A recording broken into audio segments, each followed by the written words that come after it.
Okay, well, I am a real estate consultant. I work with the Greenhouse Group, so I'm no stranger to Mr. Jesse Ibanez over here. I've been working with you for some time now, and I actually wanted to talk about specifically South Bay because it has a lot of negative connotations with it. Ooh, we're getting into some stuff already. Oh, yeah, and I'm here to set the record straight. Now, Okay. now some I can't disagree with. You know, they say South Bay, the reason why it's more affordable than the rest of San Diego is because it's more dangerous, it's closer to the border, so therefore there might be some more crime. Definitely have heard that. No question about and that. It's out in the middle of nowhere. There's nothing to do. The schools there aren't that great. But I'm here to talk to you specifically about the 91913, 1415 zip codes, which are nothing like that, specifically Otay Ranch, Chula Vista Ranch, and Eastlake. Yeah. Now, for those of you who aren't familiar with that area, what I'm talking about, it is south of the 54, east of the 805, and a little bit east of the 125, which is a toll road. Yep. Now, the communities there are relatively new. Construction didn't begin there until the 1970s. And that's hilarious, by the way, too, because if you ever look at one of those Google time stamp things, you know, where you can go and you can like slide the right.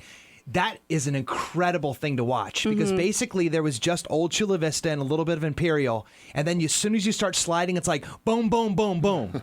The growth is incredible down there, right? It is incredible. And that's why I want to talk about it today. Also, just on a side note from that, if you don't have an updated GPS system, you won't find your way around there because everything's so new. Truth. But yeah, like I said, there's been an immense amount of growth in the past 40 years, and that is why I wanted to talk about it.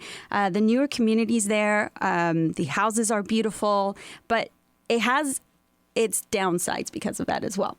So when you live, first of all, Otay Ranch, Eastlake, it's about 5,300 acre planned community. Yeah. So it's huge. But because it's so new, you have inherent fees associated with it. Right. And we're very familiar with the HOA fees, which are common in almost all of San Diego. And sometimes there's even double fees. Like you have master associations and the mini within there. Oh, right. So the home association fees is pretty much a fee that you pay a month for usage of the gym, the clubhouse, the pools, etc. Someone mows the lawn, trims the bushes. Things like that. But in newer communities, now when a developer goes out there to build, they need to pay some money up front to get started, especially with things like roads, building schools, libraries, services, commerce, things like that, and they pay with bonds. Now, these things have to get paid back, and therefore, when you live there and you're a resident there, you kind of put your share into the pot.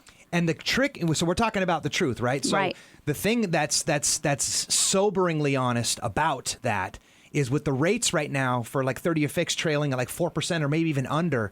Man, that carves into your purchase power quick, does it not? It does. You get a little HOA, you get a little Melrose. Exactly. Right? Which is basically the name. That was what you were talking about, the double tax. Yep. And next thing you know, there goes a big chunk of your purchase power. That's correct. But the housing there is still more affordable than a lot of the areas in the downtown and Mission Valleys and the La Joillas and the PBs and things like that. And the cool part about Melrose is that it goes away. Yeah, eventually, right? Yeah, eventually, unlike the HOAs. Right. And like I said earlier, construction started here back in the 70s. So there are some pockets and some communities in there that no longer have Melrose. Okay, you got me salivated right now. I'm sorry. Give me some something to sink my knife and fork into.